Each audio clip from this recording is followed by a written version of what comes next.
पंजाब के पहले rock star यानी कि चमकीला की कहानी लेकर नेटफ्लिक्स पर आ चुके हैं इम्तियाज अली।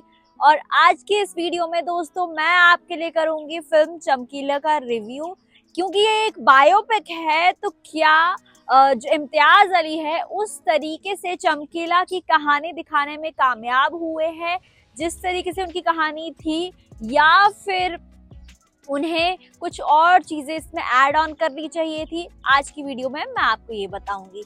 तो सबसे पहले मैं आपको बता देती हूँ फिल्म की कास्टिंग के बारे में। तो अमर सिंह चमकीला के रोल में आपको नजर आएंगे दिलजीत दोसांझ, जो कि ऑलरेडी आज के जमाने में पंजाब के रॉक स्टार है। और जो उनकी वाइफ थी यानी कि बेबी अमरजोत कौर, उनकी कैरेक्टर में आपको नजर आएंगी परिणीति चोपड़ा। तो ये कास्टिंग की बात हमने कर ली और अब हम कहानी की बात पे आ जाते हैं। तो जो अमर सिंह चमकीला थे वो 1960 में 60 में पैदा हुए थे और 1978 तक आते आते वो पंजाब के बहुत बड़े सुपरस्टार बन चुके थे। उस दौर के वो पहले रॉक स्टार थे। उनका मानना ये था कि वो जो समाज में चीजें देखते हैं वही वो अपने गानों के जरिए लोगों तक बताते हैं। अमर सिंह जो चमकीला है वो बहुत ही निचली जाति से, गरीब परिवार से आते थे और उन्होंने बचपन से जिस तरीके की चीजें देखी थी, जिस तरीके का माहौल देखा था, वही माहौल वो अपने गानों के जरिए लोगों तक दर्शाते थे। उनका मानना था ये कि वो तो बस वही गाने गाते हैं जो लोग सुनना चाहते हैं।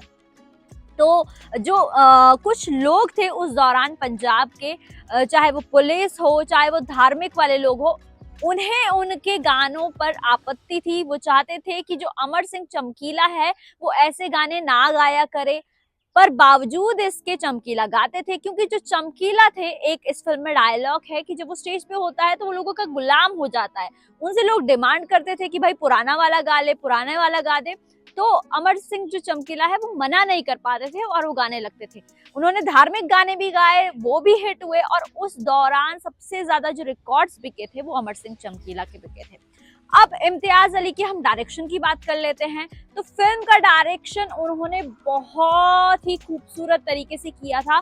कोई सोच नहीं सकता है कि एक बायोपिक को इस तरीके से दर्शाया जा सकता है। उन्होंने बीच बीच में अमर सिंह चमकीला के जो रियल फुटेज थी, जैसे वो उन्होंने बहरीन में शो किया, बाहर उन्होंने जो शो किए, उन्होंने दिलजीत और परिणीति की रिजेम्बलेंस इतनी ज्यादा मैच करवाई है उन सीन से, उनके लुक से, हर एक चीज पे उन्होंने बहुत ही बारीकी से काम किया है।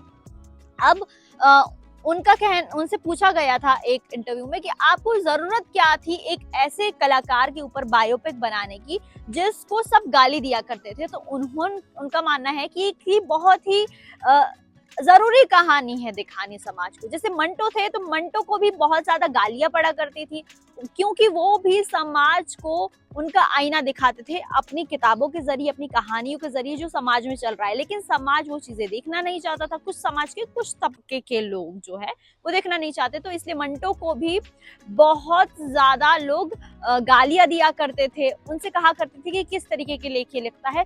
उसी तरीके से अमर सिंह चमकीला के साथ भी था। आपको याद होगा कि जो सिद्धू मूसेवाला है, जब उनकी डेथ हुई थी तो उनकी डेथ को भी बहुत लोगों ने कनेक्ट किया था चमकीला की डेथ से। उनका मानना ये था क्योंकि सिद्धू मूसेवाला जो है वो अपने गानों के जरिए बहुत कुछ कह जाते हैं और लोगों से वो चीज डाइजेस्ट नहीं होती, इसी वजह से सिद्धू मूसेवाले की भी डेथ हो गई।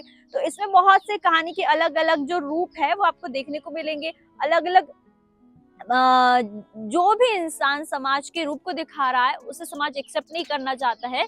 ये जो तरीका है ये इम्तियाज अली ने अपनाया है कहानी को दिखाने का।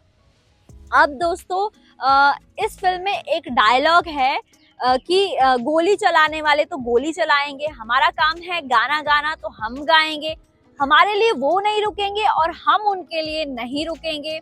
जब तक स्टेज पर है तो हम गाएंगे और जीते जी मर जाएं, इससे अच्छा तो है मर कर जिंदा रहे। ये एक डायलॉग है और ये सिर्फ डायलॉग नहीं है, ये पूरी जो फिल्म है उसका संक्षेप है। इसके अलावा भी बहुत से ऐसे डायलॉग्स है फिल्म में दिए गए। जैसे एक गाने की लाइन है जिससे वो चमका चमकीला, उसी की वजह से वो तब का। मतलब जो चमकीला है वो अपने गानों की वजह से चमके थे और अपनी गानों की वजह से ही उनकी मौत हो गई थी। ऑल ओवर ये कहानी बहुत अच्छी है। नेटफ्लिक्स पे ये फिल्म स्ट्रीम हो रही है, आप देखिए, आपको एक नया नजरिया मिलेगा, एक नया कंटेंट, एकदम अलग चीज आपको देखने को मिलेगी। और मुझे ये फिल्म बहुत पसंद आई है और मुझे लगता है कि आपको भी ये फिल्म बहुत पसंद आएगी। फिलहाल के लिए इस वीडियो को मैं यहीं पे खत्म करती हूँ, बाकी बहुत जल्दी अगली वीडियो में आपसे मुलाकात होगी। तब तक के लिए अगर आपने मेरे चैनल को सब्सक्राइब नहीं किया है तो सब्सक्राइब जरूर कर ले और साथ ही बेल आइकन दबाना बिल्कुल मत भूलिएगा। तो चलिए चलती हूँ, टाटा बाय बाय। आप सभी लोग अपना ख्याल रखें।